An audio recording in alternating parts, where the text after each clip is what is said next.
Okay, today we're talking snakes on a plane, which, by the way, I watched that finally.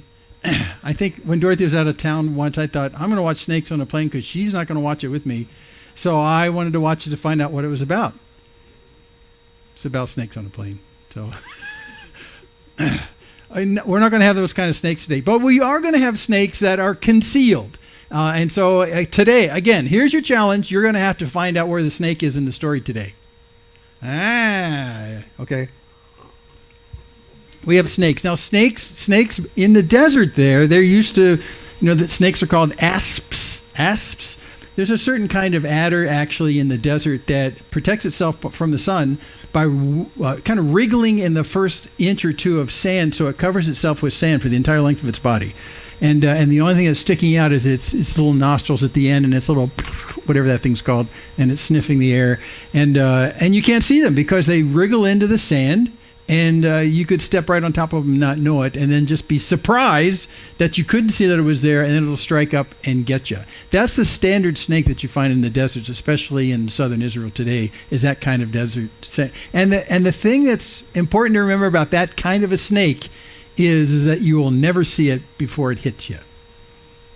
Yeah. Okay, watch for the snakes today. Where are we today? We are in Nehemiah. And in Nehemiah, we're starting into chapter 5, and this is how it starts today. Now there arose a great outcry of the people and of their wives against their Jewish brothers. Now, to catch you up, if you haven't been with us, in Nehemiah, what we're doing is we're about 4 centuries before Jesus.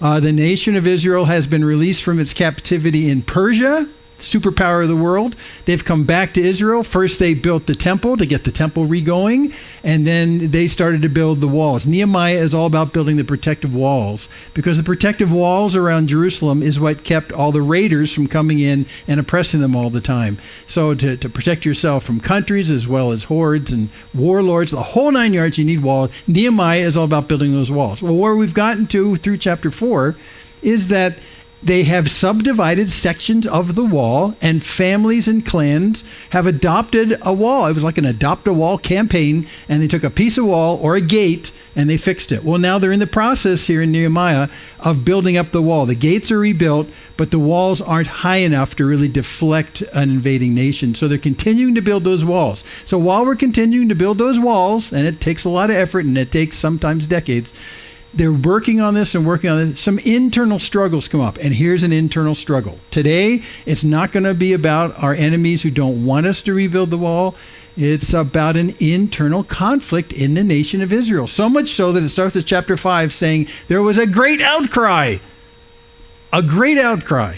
And from whom? From the people of their wives and of their wives against the Jewish brothers. So this is not against the guys who were trying to keep them from rebuilding the walls. And if you remember last time, there are a bunch of classic live amongst us enemies that did not want the walls to be rebuilt. They did not want Jerusalem to be defenseless anymore because they took advantage of that. It's not those people we have problems with today. We're having problems with the people, the Jews who came back from Persia, who are living inside the wall, who are working on it. So what is so wrong? That's what we're going to look at today. What is going on so wrong? An internal problem, not an external problem, in the nation of Israel as they rebuild the city of Jerusalem. So let's find out what it is. Well, verse 2. There were those who said, look, with our sons and our daughters, we are many, so let us get grain that we may eat and keep alive. It turns out that we're having a problem feeding ourselves to start off with. But why? Why would that be a problem? There were also those who said, well, we're mortgaging our fields and our vineyards and our houses to get grain because of the famine. They're actually mortgaging their property. They're getting money and then not actually owning the property. It's owned by someone else that's mortgaged. And there were those who said, oh, we've borrowed money for the king's tax on our fields and our vineyards. So not only are they pinched because it looks like there's a shortage of food, but also the king is continuing to exact his taxes. Which king? King of Israel? No. King of Persia. Still, Artaxerxes. So they're laboring under these two stresses. While they're rebuilding the walls, they're trying to get the defensiveness, the security of Jerusalem put together. They're short on food. They can't do what they do to grow food because someone else owns their fields because they've mortgaged their fields. And why? So they can pay the taxes of the king. So they're under a pile. And as a result, it's really bad. Now, our flesh is as the flesh of our brothers. Our children are as their children. What? Our flesh is as the flesh of our brothers. Our children are as their children. Well, what we're going to see in just a second is that they feel themselves badly treated, as badly as the nation of Israel that's still living physically in Persia. Like if you were in Persia, you were technically a slave in Persia, and there's still a lot of Jews that are back in Persia. What they're saying right here is, look, we're back in the promised land. We're back where God said you're going to find life. And yet because of this enslavement that's coming, because of our mortgaging our fields and the famine that's going on, our life is so bad here. It's as bad as though it were our families who are still back in Persia. That's what he's saying right there. I mean, what's the advantage of coming to Jerusalem if life is going to be this bad? Maybe we should go back to Persia. All this oppression financially, the taxes to the king, plus the shortage of food, plus you're working so long during the day to rebuild the wall. You're not going to make food rebuilding a wall. All these pressures are coming on, and they're saying that basically our flesh living here in Jerusalem is as the flesh of our brothers who are still stuck back in Persia. That's how bad it is. That's how bad it is. Verse 4, and there were those who said, yet we're forcing our sons and our daughters to be slaves, and some of our daughters have already been enslaved. So see, this is it. It's like financial enslavement because of the demands from the king, as well as the fact that we don't have enough hands to grow food. So we are actually enslaving ourselves to one another in order to pay for this. But it's not in our power to help it, for other men have our fields and our vineyards. So here's the deal. They're borrowing money from people who have capital in order to pay off the king, in order to buy food from people who have food. They're going into debt because of that. They're mortgaging their land. And because of this mortgage process there, someone else temporarily owns our fields. So we can't even manage it right. Because someone else owns it, because we either sold it or we mortgaged it because of the difficulty that we're in. And so it's not in our power to help ourselves. Other men own our fields and our vineyards now because they're all mortgaged. So we can't even pull ourselves out of this hole. It's a horrible thing. Well, Nehemiah says, I was very angry. Can you feel it? I was very angry when I heard their outcry in these words. I mean, when you look at the Hebrew for that, he was really ticked off when he found this was going on. I mean, really, his mission was to go back and to encourage people to rebuild the wall. That's going on. And then he becomes governor to kind of oversee what's going on. And so as governor, in a sense, he's looking and saying, this is wrong. So he needs to change this. This is the actual core of the struggle that's going on financially. So I took counsel with myself. Ever done that? Jim, I said, Jim, what do you think about? So, he thinks through this for a second. He takes counsel with himself, and I brought charges against the nobles and the officials. He brought charges. These are legal charges. He's going to bring legal charges. And against who? Against the nobles and the officials. So who is actually the financial oppressor in this situation? It's actually the Jewish nobles and the Jewish officials. Their own people. That's why in that very first verse, it says there's an outcry against their own people, against the Jews. Well, it's actually the Jewish nobles. The Jewish nobles have suddenly, people who have money in the Jewish community who say, oh, I'm sorry, do you don't have food? Well, you know what? You can, I'll give you a loan. It's going to be some interest on it. Or, if you can't pay that off, then maybe I'll take your vineyard and I'll use it and you'll get a piece of that. And, so this is actually financial entrapment coming on from the higher Jews, the nobles and the officials and the Jews, saying, because of your problems right now financially, just indebt yourself to me and everything will be fine. And now they're stuck. And Nehemiah says, no, that is totally, totally wrong. You do not take advantage of the people in your nation who are having problems, and then you're going to put them in debt because of that? No, that's wrong. So he's going to file legal charges against them. Really? Yeah. Yeah.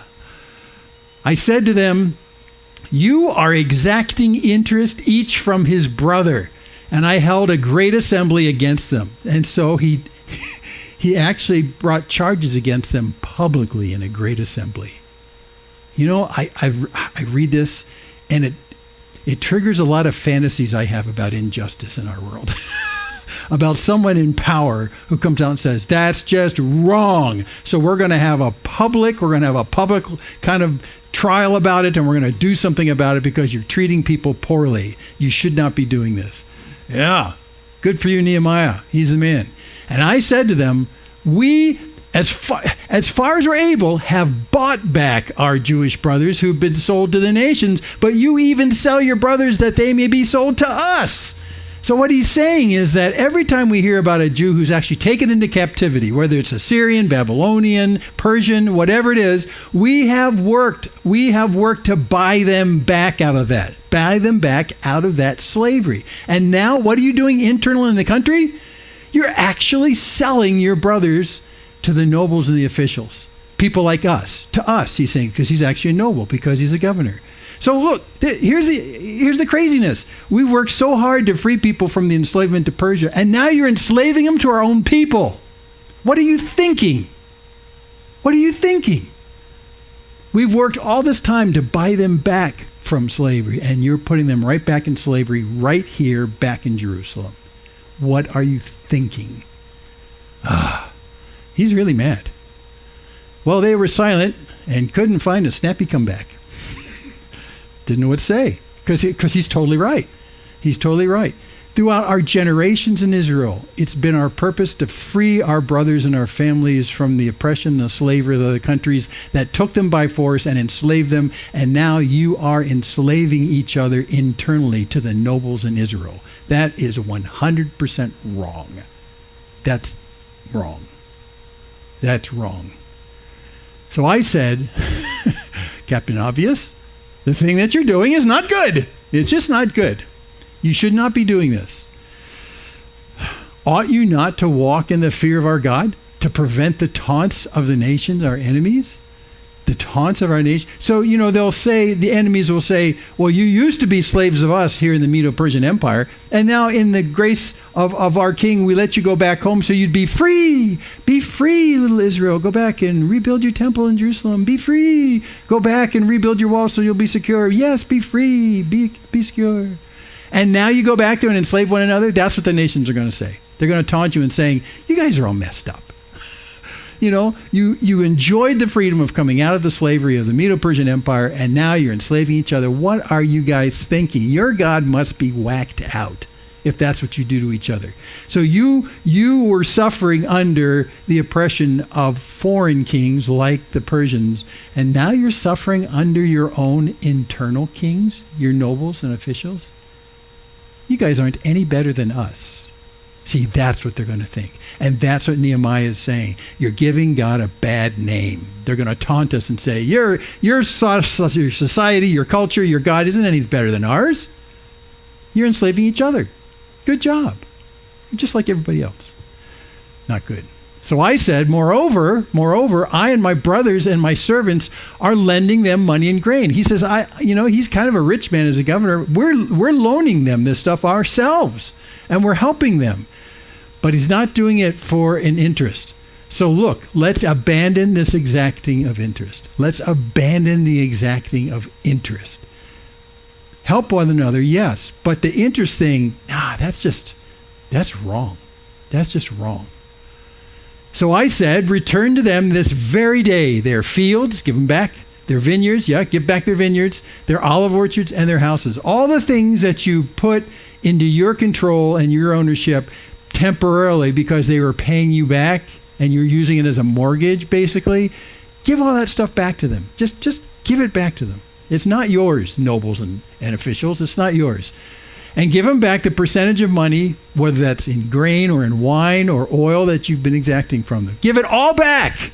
Give it all back. Everything that you've mortgaged from them, that you're making money off them, just give it all back. How about all the things that you lent to them at interest? You're going to give them an interest, exacting an interest. Give it all back, including the interest and the percentage of money that you took. Give it all back. Well, like what, this year? No, all of it. All of it. Give it all back, Nehemiah says. Woo. All right, good for you, man. This is good for you. And then they said, we will restore these and require nothing from them. We will do as you say. They said with great lackluster. It's an amazing thing that Nehemiah cut them to the quick. So this is just a wrong thing to do. This is just a wrong thing to do. And they said, okay, we'll give it back. We'll give it back. And I called the priests and made them swear to do as they had promised. Okay, all you priests, huddle together. You're out there amongst the people. Make sure they do this. You guys know the interest that was exacted and how much it was. You know whose properties were mortgaged. You know which vineyards were taken. You know which fields. You need to go out there and you need to enforce this. Right. Okay, break. And so the religious community went out there to make sure it happened. Now, there's a reason for that, and we'll see that in a couple minutes. But the religious community did that they would do as they'd promised. I also shook out the fold of my garment and said, so may God shake out every man from his house and from his labor who does not keep his promise. So may he be shaken out and emptied. By the way, this is a great image. I need a coat. There's a coat. My coat. Okay, this is a great image because anytime in the Old Testament you hear God shaking something, it's not an earthquake. When God shakes something, he does this. He does like that, right? So if you put something in there, right, you go like this, and you shake it out. Sorry, did it hurt anybody? No, okay. That's the shaking. Job has a great line. I should have looked up the verse. So I think it's in 38, but Job has this great line. When God is talking to Job and saying, Job, who do you think you are? You're not the smartest man in the universe. Where were you when I made everything? So this is God sort of bringing Job down to a normal level. But what he says, he's got this great line where he says, Job, are you like me? Me, God says, who takes, I'm going to quote this poorly, takes the skirts of the earth and shakes the wicked out of it. Isn't that a great picture? If someone can find that verse, I forget. I think it's 38:13, Job. Anyway. Is it 38:13? I'm quitting. I won't get anything else right for the rest of the morning. Take hold of the skirts of the earth, and the wicked be shaken out of it. Whew. God gets annoyed at sin. Yeah. Okay, so, shocking. I'm glad that pencil didn't go in anyone's eyes. See, I told you if you sit close, it's dangerous. I also shook out the fold of my garment and said, so may God shake out every man from his house and from his labor who does not keep this promise. So may he be shaken out and emptied. I guess Nehemiah is serious. And he really is serious. This is a great wickedness. This lending at interest is a great wickedness. Let's go on. And all the assembly said, amen, and praise the Lord. Well, these are the people who owe money. Amen. Let's do this. We like the sound of this. Thank you, Nehemiah. This is the right thing to do. But basically what we're talking about is getting the wicked off their backs. The wicked inside Israel who know better, who should not be acting like the other nations. Where did they learn this? The other nations. This is something they brought back from Persia with them. This interest thing. And the people did as they had promised. Good, or else God was going to shake them out like my coat. And moreover, he's going to get personal here. Nehemiah is going to use himself as an example of how you should carry yourself, Mr. Nobles. Talking about himself. Moreover, from the time that I was appointed to be the governor in the land of Judah, from the 20th year to the 32nd year of Artaxerxes the king, 12 years, good math, neither I nor my brothers ate the food allowance of the governor. He's using himself as an example. He came back and became a governor. And the governor is someone who was appointed by the king, Artaxerxes. And Artaxerxes says, look, when you go in to be governor, your pay will be kind of a food allowance. And where will that food come from? From Artaxerxes in Persia? No. It'll come from the people that the governor is overseeing. It'll be a tax on the people. So he says, when I came into the land, I did not take advantage of that. I could have, but I didn't.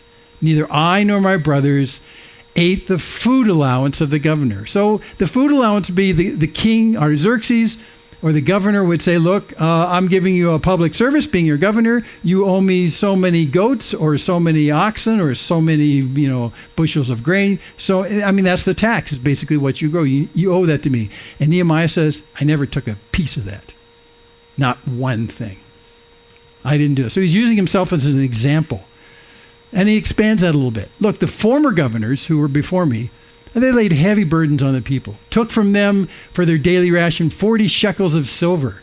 Even their servants, the servants of the governor, lorded it over the people. But I did not do so because of the fear of God. So he did not lord over them and put this burden on their shoulders, which he was allowed to do. Legally, he was allowed to do. He did not do that. Why? Because he feared God. If he treated the people like that, although legally he could have, he was going to be on God's bad side. I did that because I feared God. And Nehemiah goes on, I also persevered in the work on this wall, and we acquired no land, and all my servants were gathered there for the work. That's what my servants did in me. We worked on the wall. That's what we did. We're not here to acquire any land. We didn't come in here and say, oh, by the way, I'm sorry, you're too poor. You can't pay the king's taxes. I'll tell you what, if you let me have your land, I'll give you some mortgage money on it, blah, blah, blah. He says, I did not acquire any land when I came here as governor. I didn't do that. We worked on the wall. That's what we were sent here to do. That's what he's saying. We persevered in the work on the wall. That's what we're here to do. We are not here to take advantage of the people. We're here to make the wall. Moreover, talking about himself again, there were at my table 150 men at my table, Jews and officials, besides those who came to us from the nations that were around us. They were at my table, which means he fed them every day, 150 officials. Huh? Well, where did he get the money for that as Mr. Governor, feeding that many people every day? The important people he's got at his table, 150? Well, he says, now what was prepared at my expense for each day, at my expense, this is what I provided to feed all these guys. 1 ox a day, 6 choice sheep every day, birds every 10 days, all kinds of wine in abundance. And I paid for that out of my pocket, my expenses. I did not burden the people with this. That's what I've been doing. He's using himself in his example. That's what I've been doing. I've been gracious, but at my expense. I didn't tax the people for this. Yeah, for all this, I did not demand the food allowance of the governor because the service was too heavy on this people. He could have, but he says it's wrong. It's wrong to burden the people like this. So this too heavy right here, this idea of too heavy, that's because that allowance that you're talking about is actually just a big fat tax. It's a tax to pay for the opulence of the governor and the 150 people a day that he feeds. And he could have said, if anyone had a right to actually tax the people, it should be me because I'm feeding all these guys who are the important officials, blah, blah, blah, blah, blah, blah, politics, governments, I don't know, all that kind of stuff. I should be, but I'm paying out of my own pocket because I know it would be a burden on the people. He's using himself as an example. He gives out of his own pocket, graciously so, and he's not asking for anything in return, and he's not burdening the people. And he says, me and my servants were just working at the wall every day. That's why we're here. We are not here to take advantage of the people. In the end, he says to God, remember for my good, oh my God, all that I've done for this people. Wow. Great attitude. Nehemiah has got a great attitude. And he realizes that even though he's a man of influence, he's a governor, he's allowed certain perks as a governor because he serves the entire nation in that way. He said, but I will not do that. I just will not do that because it's going to put a burden on the people that's wrong. Now, some leaders came in, some governors came in, and some lower people under the governor came in. They took advantage of the people. They said, oh, it's too bad you're so poor. Tell you what, let's mortgage some stuff. Hey, I can give you a loan, 25% rate. What do you say? Loan shark. They're loan sharking their own people and putting them in bondage as a result. He says that's not what we're going to do. We came to Jerusalem to build the wall, not to fatten my pocketbook. I'm going to just do the wall. And that's all we're going to look at today. So just spot the snake.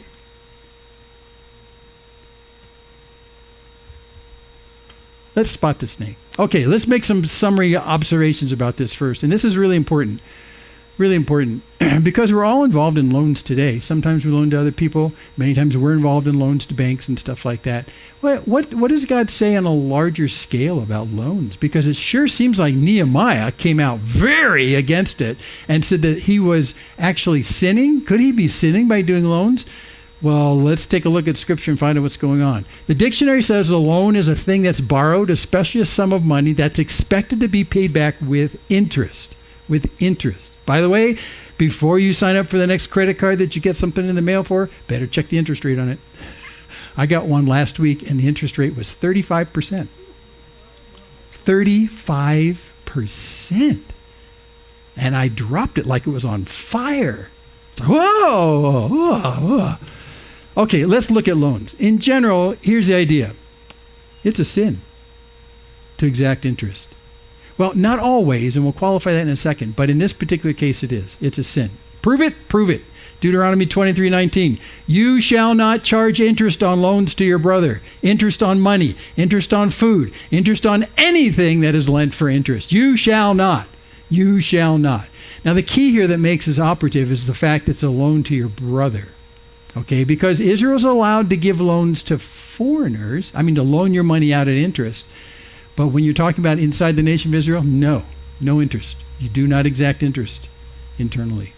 That's a broader discussion we could have at another time, but this is just extremely clear. So Nehemiah, who comes back into town in Jerusalem, sees what's going on and says, look, this is illegal according to the Mosaic law. According to both Deuteronomy and Leviticus, you'll see it in Exodus, this is just wrong, and it's not a fuzzy interpretation issue. This is wrong. This is wrong. And it's oppressing the people. Deuteronomy 23:19. How about this? Psalm 15, this is a psalm of David. O Lord, who shall sojourn in your tent? Who shall dwell in your holy hill? And he talks about issues of righteousness in the next 4 verses. And in verse 5, he includes the righteous is he who does not put out his money at interest. Oh my gosh. And I could have quoted you about half a dozen other verses. But those are like in your face. Loaning out at interest. Internally to Israel. Bad deal. Also, it's not only a sin in this case, it's also an aggression on the needy. And that's just very, very clear. And you see that here as well. Ezekiel 22 talks about the bad leaders in Israel, the bad leaders. Ezekiel does a lot about the bad leaders. In 22:6, he says, behold the princes of Israel in you. These are guys that have control, but they're not the king, but they're up there, right? Behold the princes of Israel in you, everyone according to his power. They've been bent on shedding blood. And included on the shedding blood thing, if you go down to verse 12 here in the same chapter, in you they take bribes to shed blood. You take interest and profit and make gain of your neighbors by extortion. But me you have forgotten, declares the Lord. Behold, I strike my hand at the dishonest gain that you've made and at the blood that has been in your midst. He includes interest in that bloodthirsty list. Why is interest a bloodthirsty thing? Well, if you go to the streets of New York and you think about loan sharks, mafia, that kind of thing, what happens if you're kind of slow on your payments? Well, some guy named Vito,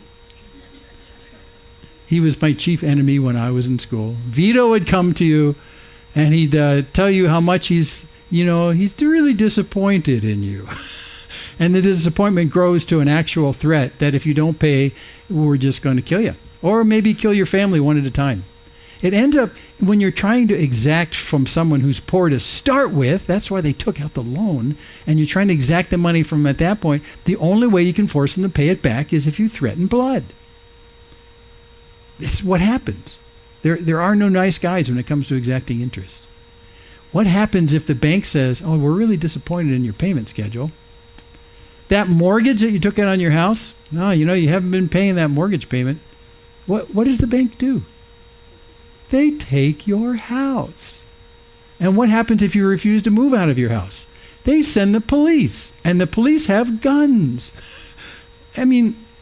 It's a bad deal. So in Ezekiel 22, he's very clear about the fact that this is the first step in a chain of violence, is the interest. What? It's on the bloodthirsty list in Ezekiel 22. It's part of the tactics of what they do. Okay, it's aggressive. Thirdly, it strikes with a sting. We've been waiting for the snake. Because that word, the thing you loan in Hebrew, is nashak, which means to bite. It means to bite. And it doesn't mean to take a nibble out of something. It means to rise up and go whack, bite. It means a snake. And it's used all the time when you talk about snakes, about how snakes, you don't know that they're there. And then when you least suspect it, wham! Actually, you're supposed to do it like this. They strike. That's what this loan is. It's a viper waiting to strike. And when does it strike? When you can't make the payments. And you sort of forget about it. You take out the loan, everything seems fine, you're walking on the cool sand that's on top of the adder, and you don't even understand it's under there, and then one day it wakes up and it goes, pay me, pay me, pay me, pay me. And then it's bad. So this word for loan is the striking force of a snake. It's used every time you see snakes striking in the Old Testament. A loan is just like an adder that's waiting to strike, because it's a delayed attack on you. That's what it is. Nashak, to bite, to bite. It strikes. Literally, it means in Hebrew to strike with a sting. Man, I can't think of a better description of a loan that's due. When you needed the money to start with, that's why you took out the loan. And many times you can't get out of that cash flow problem before you actually have to finish paying off the loan. And if you did something really stupid, like you took it out at a 50% interest rate because the loan shark on the corner said, just do it, you don't want to do that. Eventually, it rises up and it strikes like a snake. Here, let me show you a passage that uses this verb. Proverbs 23. And now, this isn't about loans, but it's about wine. Proverbs 23:31. Don't look at a wine when it's red. Well, it's always red. When it sparkles in the cup, goes down smoothly. In the end, it poof, poof. It strikes with a sting. It bites, nashak, like a serpent and stings like an adder. Woo! Sounds like the worst hangover I can think of. It's worse than that. So what he's saying is, at the time when you're into it, it seems okay. Everything's fine. That's the loan up front. And then eventually you wake up and it goes whack. And it gets you. And wine does that too. So here's a better, in a Habakkuk 2, he talks about the creditors, the people who basically own the mortgage over you. Habakkuk 2:7, will your creditors not rise up suddenly, and those who collect from you awaken? Indeed, you'll become plunder for them. That's just a great description of the rise up and sting. One of these days, your creditors are going to wake up. Suddenly, they're going to wake up. And they're going to wake up, and aren't they going to collect from you the awakening? Aren't they going to do that? Aren't they going to wake up someday again? Hey, wait, I gave them some money and it's due. I forgot to finish that loan. I need to go back and exact every last ounce from that person. Okay, here we go. Plunder, pow, snake. That's it right there in Habakkuk 2. Man. And lastly, when we're talking about loans, they enslave. And this is one we see a lot. We saw in the passage in chapter 5, verse 8. This is the enslavement thing. But you even sell your brothers that they may be sold to us, sold into slavery to pay off the debts. Now, there was a way in which in the ancient world, if you owed someone money and you didn't have liquid capital, like you couldn't sell an ox or something like that, all you had was your ability to work. What you would do is you would tell that person, I owe you $1,000. Tell you what, let's make a deal. Why don't I work for you $1,000 worth? And that's how I'll pay you off. That was the standard way that you pay off a debt, is by working for somebody. Now, there were two ways to do that, though. You could do that as just kind of like a hired helper, in a way. Do that until $1,000 is paid off. Or you are enslaved to them. It's a whole different thing where you're actually owned by them. So instead of being a field worker for them, you become their whole slave. And that was more the case of what people would do. If the guy to which you own the money to was a nasty guy, he'd say, well, tell you what, if you assign yourself as my slave, I think we can work on this somehow. Well, okay. Now, that was not kosher in Israel to do it that way. But you sell your brothers that they may be sold to us. That was the center of that comment where they said our flesh is like the flesh of others, the ones over. The flesh of the others are the ones who are still enslaved in Persia. And now here we are free in Israel, now being newly enslaved to one another. Is this crazy or what? It's crazy. That's the enslavement that comes from loans. A really famous line from Proverbs 22. This is quoted all the time. 22:7. The rich rules over the poor, and the borrower is the slave of the lender. That's the way it works. That's the way it works. Nehemiah 5:4, we read this earlier. And there were those who said, we have borrowed money for the king's tax on our fields and our vineyards. Well, where's the enslavement part right here? It's again in a word. This word borrowed right here. This word borrowed means to join closely or to entwine something with something else. So basically when I went and borrowed, what I did was I entwined myself. With who? With your creditor. You tied yourself up with the creditor.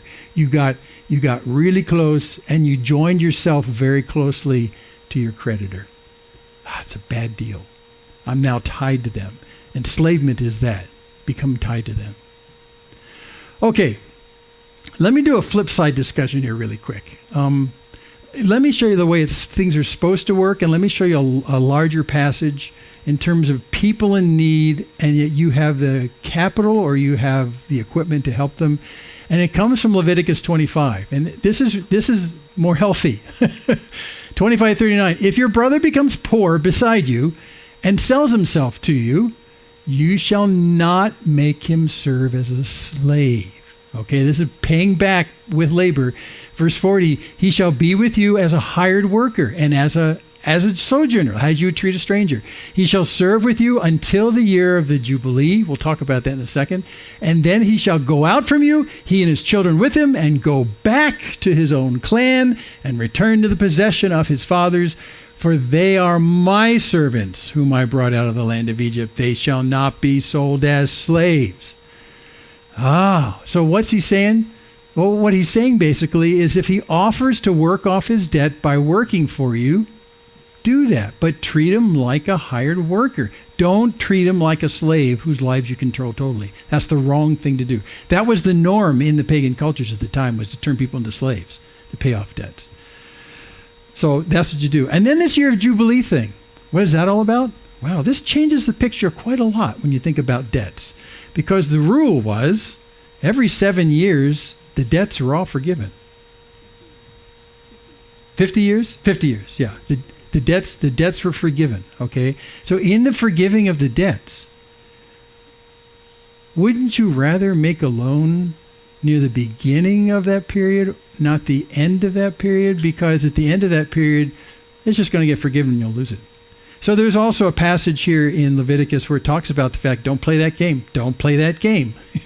You need to do this regardless. But you need to realize that there's coming a time in Jubilee where you'll give this back, right? It won't be there anymore. Both people who are working for you as well as the debt itself, erased. Start over. That's the way it works. Yeah, sorry, it's 50 years. So that's the way it's supposed to work. Okay, let me go one step further in the way things are supposed to be, because it changes the whole idea about loans and things like that. Because people will always be in need, and you will always have resources to be able to help them in their need. How do you do it right?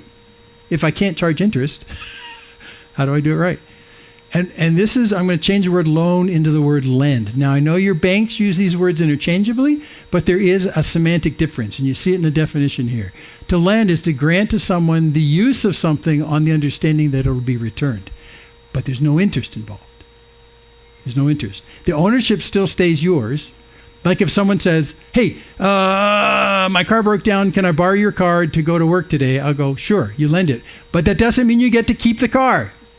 The ownership stays with you, right? That's lending. That's lending.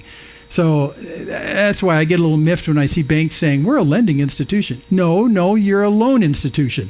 You charge interest. You're not a lending institution. So lending means you retain ownership, but you let someone freely use it, is what it is. That's what we're talking about. Now, that doesn't mean just cars, but that could mean even cash. That could mean grain or food. I mean, it could mean anything. There is some sense of ownership, but it's going to shift a little bit in a second here, and you'll see that happen. So to lend is that. So let me talk about the good sides on lending, because this is more along the center line of what you're supposed to do. It is commanded for you to lend. Just like in the other one, the loan with the interest, it's illegal, it's wrong. You're commanded to. Let me just run some passages by you. Deuteronomy 15 again.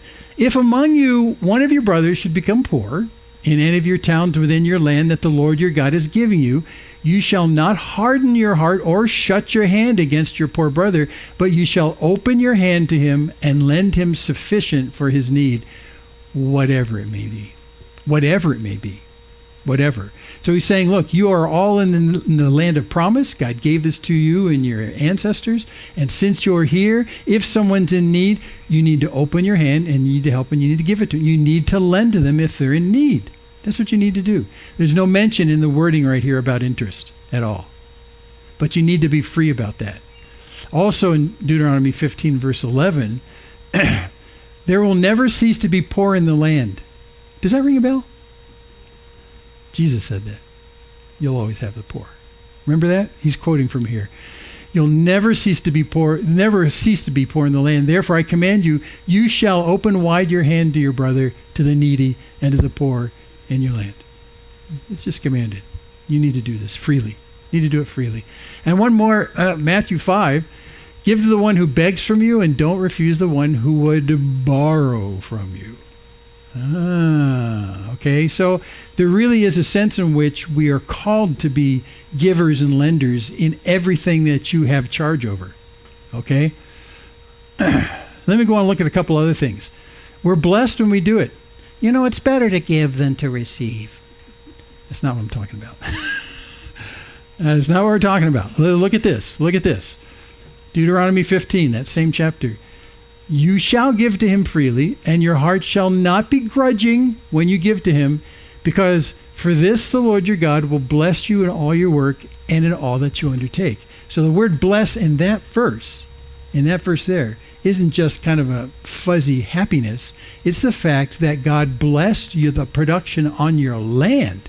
He brought sun, he brought rain, he brought good conditions. You multiplied, you've got all this fullness of grain in this. Because of this, the Lord your God will bless you in your work. Because of this, God has made you fruitful. Why? Because of what he's made you fruitful? So that you can be fat, dumb, and happy? No. So you can give to other people. It's exactly what he said. You shall give to him freely, and your heart shall not be grudging when you give to him, because that's why God blessed you with the harvest you've got. That's what he's saying, straight up, straight up. There's some financial advisors today that are really pretty popular. And one in particular I like, I'm not going to mention his name, you probably know who I'm talking about, but he says there's a way in which when you get your finances together in life, that not only can you get out of debt, but you can be stable in terms of your ability to provide for yourself and your family. And that's not the end of it. The end of it is the next step, which is that now you are able to give to people in ways you've never been able to give before. I like that because he says it's not all about you. It's about if you do the right thing and you stop wasting your money and doing crazy things yourself, okay, you will provide for your family. And that's a good thing to do and for yourself. But don't stop there. God will provide you the increase in order that you can be fueled to give to other people. That's the epitome of good financial management. And that's what God says right here. I blessed you in your fields so that you can do this. So quit building bigger barns. Also, Deuteronomy 28. Now look, the Lord will open to you his good treasury, the heavens, to give the rain to your land in its season, and to bless all the work of your hands, and you shall lend to many nations, but you shall not borrow. He says it straight up right there. He says, God blesses you in the fruitfulness of what you have that came to you so that you can be a lender, so you can give to people. So you can give to people. That's why we do that. But I don't want you being indebted to other nations. And there's theology, we don't have time to cover on that, but that's just the way it works here, inside.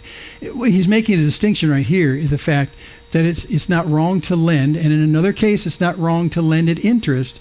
The issue is who you lend to in interest. And he makes that distinction in another place, and we can't deal with that today. But he's talking about internally in Israel. You can't charge interest.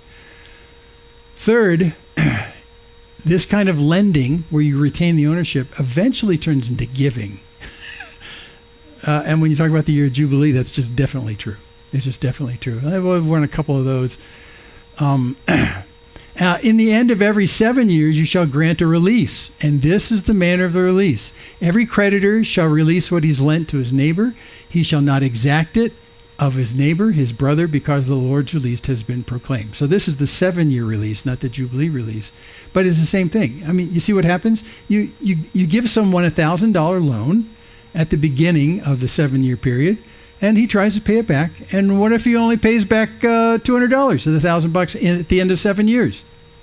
Well, then you get out your big eraser and you erase the debt. But I'm out $800. Yeah, well, this is the way the system works.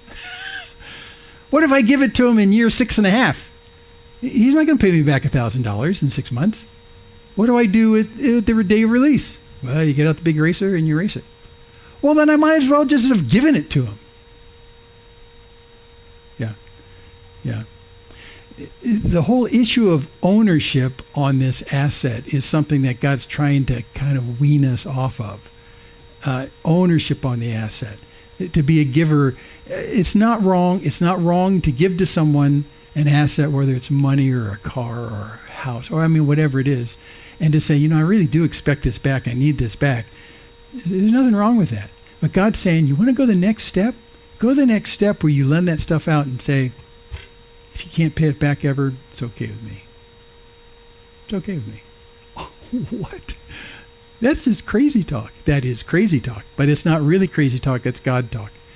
Look at this. Luke 6. Jesus said, look, if you lend to those from whom you expect to receive, that's the retaining ownership. What credit is that to you? Look at sinners. Lend to sinners to get back the same amount, right? But enemies. Love your enemies. What? With what I lend to them? Are you kidding me? Love your enemies and do good and lend. Lend to your enemies. Why in the world would I do that? They hate my guts.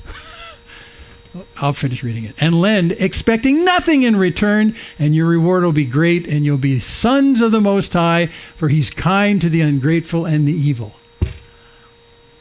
Okay, wait a second. Stop the truck. This is way over the top when we talk about. I was with you on the lending stuff, and asking people to pay it back. I get that. I'm not going to charge interest. But you're telling me that I need to lend and not expect anything in return because sinners do that? Yes, we're taking these steps up as we go from loaning with interest to just lending and retaining ownership. What about lending and never expecting to be paid back? And why do that? Just because it's more excellent? No, because that's the way God is. He says it at the end. He says it right at the end there. You'll be sons of the Most High because he's kind to the ungrateful and the evil. No. As God's transforming us, he's taking us out of the position where when we have assets, we hold on to them with these fist grips on them and we won't let them go. This is mine. It's been given to me. But what he's saying is that that's just not the right posture. Corrie ten Boom says you got to be careful what you clutch onto, stuff like that, because it hurts a lot when God pries your finger off of it one at a time. Ow! Okay, never mind. I won't clutch onto that. God is like this. God gives, and he gives freely, and he gives to people who just don't appreciate it. The ungrateful and the evil, he does this to. Now, we saw the end of the passage. When you look in Matthew's parallel version of this, Matthew, Jesus says, you need to love your enemies. We go, yeah, well, okay, I guess we got to do that. But now this is where the rubber hits the road. Have you ever thought about lending something of great value to an enemy? Even though he'll never be grateful, he'll never repay it, and he'll continue to do evil. Why in the world would you do that? Because that's what God did with all of us. He gave. Let me do one more point here. God did do it for us. Leviticus 25. Oh, this is just great. Take no interest from him or profit, but fear your God. Respect him, revere him, that your brother may live beside you. I am the Lord your God who brought you out of the land of Egypt to give you the land of Canaan and to be your God. Now, it's not an accident that he makes those verses almost adjacent to each other. Because what he's saying in verse 36 is don't take a profit, don't take interest on those things. What you receive, what you give to somebody else. Don't take interest on that. Why? Because look, when God brought you out of Egypt and gave you the promised land, did he ask you to pay it back? No. Even in interest? No. No. He gave it to you. He gave it to you. And if you are the sons of God, you need to be people who are routinely to be givers of things rather than retainers of things. God has freely given to you. Why aren't you freely giving to others? If you're a son of God, he's saying, you will actually be displaying the attributes of God himself if you are a public giver and not expecting to be paid back. That's the way it is. You know this one.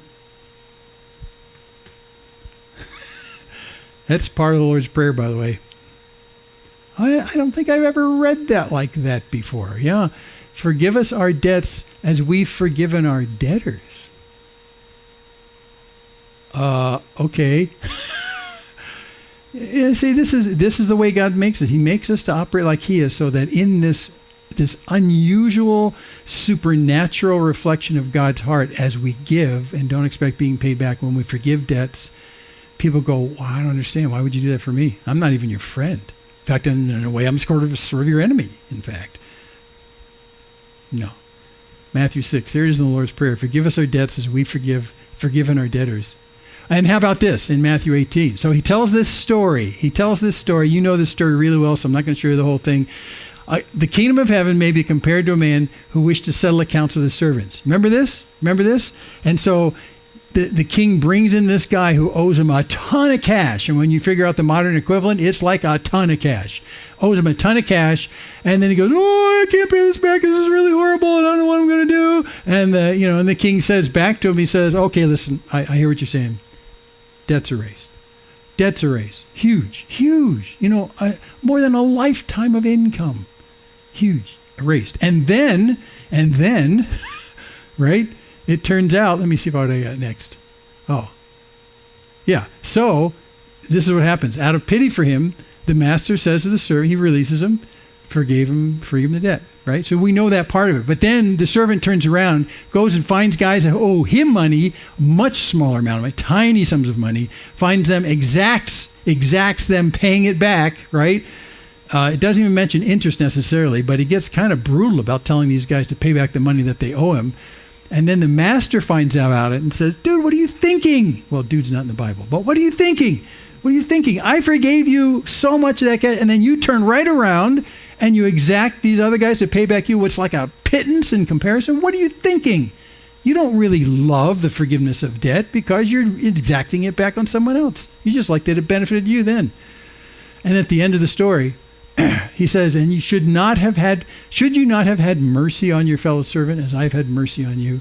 And so here's the picture. God did it for us as the master did in this story. He has forgiven so much from you, a debt that you owe. Why aren't you forgiving the debts to other people when you loan them stuff? Well, I thought this just had to do with like sin and being offended and stuff like that. I forgive your offense against me. Well, that's part of it. That's a debt. But it also covers giving material things. And we seldom think of it like that. Because in the example that Jesus gave, it's about material things to help us understand that we've been forgiven a lot. So why aren't you forgiving people as well? It turns out that word forgiven is almost never used in our entire secular culture until it's used in terms financially of forgiving a debt. Yeah. So today we're looking at financial oppression and indebtedness. And you need to consider that as an indebtedness too. Not just being offended by someone else, but that as well. That's how God did it for us. We should do it for other people as well. So the bottom line in all of this, let's just focus on interest for a second, the loans. It's who you loan to at interest that's an issue here. And that's what you'll see biblically. Because again, back in Leviticus and Exodus, God says you can make a loan for interest to foreigners, but not to your brothers, not to your family. And we understand this because, I mean, if a family member came to you and said, I need $1,000, would you think at the first shot to say, okay, but you got to give me like 20% interest on that loan. Would you do that? I shouldn't look at people. No, we wouldn't. And we understand it's different. It's different when it goes to family. It's different when you're actually in the business of doing it as a money lender. And there are companies in the world, and I don't begrudge them, who have a lot of capital that comes from another place, and they use that and they invest it, and they tell people, use my money for a time and pay me back some money back for on top of that when you pay it back. And technically that's not wrong. But when we're talking about family, when we're talking about people that we love, you do not turn it into a business to loan to people that you know that are in need. You don't turn it into a business. But from a business level, outside, there are no quibbles about that. We're talking about who you make the loans to. So that's one thing. But the other thing is that if you really want to shoot high in God's kingdom, if you really want to shoot for how God is himself, God is the one who gives liberally to us. He's the one that forgives gigantic debts as he gives. We should be people characterized by the heart of God as givers. As givers. When there's a need, we meet the need. And do we ask to be repaid? Well, it would be nice if we'd be repaid sometimes. And I tell people that. I said, look, here's some cash. Be nice to be repaid, but you know what? I'm not expecting it. So in the lending of assets inside the community, even just with friends or with family, the issue is you need to be willing to actually let go of that asset altogether. And if they never pay you back, that's okay. If they do pay you back, if you're the one receiving that, good for you. Pay them back. If you can, pay them back. That's the right thing to do. So you see, it's a more soft kind of arrangement. You don't demand repayment, but if you're the receiver of it, you ought to really think about paying it back. You should. That's the loving thing to do. But if you're the giver, don't get all bent out of shape when it doesn't come back, because you're a giver. God's heart is as a giver. And you know, we recited this verse this morning, at least the beginning of this verse, and it just illustrates again God's heart. For God so loved the world that he gave. So you ought to be givers as well. You ought to be givers as well. Now, in our recent calendar history in our household, we have been seeing great and gracious giving all around us. I mean, and not just aimed at us. I mean, but just all around us. And when we look at that, we look and say, you know, that reflects the heart of God. That is not something natural in this world. In this world, people don't do this. They just don't do this. Why in the world would you do this? Because God's fashioning our hearts to be more and more like him. And in that, we love the fact that we're given because God has given to us supremely. We're givers. We should be characterized as givers. That's the heart of God. And a heart that loves is a heart that gives. So that's why Nehemiah was so bent out of shape when he saw people taking advantage of their family and friends by charging secular-like interest to people who are they're just in need. They are just in need. That's all it is. And they just need your help. Can you give them something? Well, yeah, but it's going to cost you 20%. No, this is not a business. This is a loving transaction. This is not a business transaction. Loving transactions have no interest. In fact, loving transactions presume that it's just going to be a gift. You know, when you look around the world that you live in, I realize how much God has gifted us, not only in his Son, because that's what he's talking about here, but do you realize how surrounded you are by gifts from God in his creation that we just go, it's okay. We were watching a documentary about the landing on the moon yesterday, and they did a really great job painting what a hard job that was. I mean, getting on the moon was just terrifically hard. And so finally, here's Neil Armstrong. He's coming down the ladder on the limb. He's getting ready to step out on the moon, you know, and he turns around and he faces the moon landscape. And I said, when we were watching, I said, we did all that for this? For this? And then last week I saw, I mean, it's just like, this isn't waterfalls in Hawaii. This is gray dust. We did all that for this? I mean, if we're going to put that much effort into something, it should look like waterfalls in Hawaii. I mean, we did this for this? Now, okay, I'm making it a little fun because I think that's a wonderful achievement. But still, last week I saw an amazing picture when it comes to the moon and Earth in contrast. And what they did was there was a satellite that was up in orbit that could actually take a picture of the moon in front of the earth, so that you saw a gray and barren moon superimposed on the face of a well-lit earth. Here's this great, gray, nasty, barren, lifeless, hopeless place, and behind it is waterfalls in Hawaii. Beautiful white clouds, blue seas. And when I looked at that, my first thought was this: do you know that as fallen creatures, we deserve the first one? We deserve a gray, barren rock that has no pleasure in it. That's what we deserve. That's what we deserve.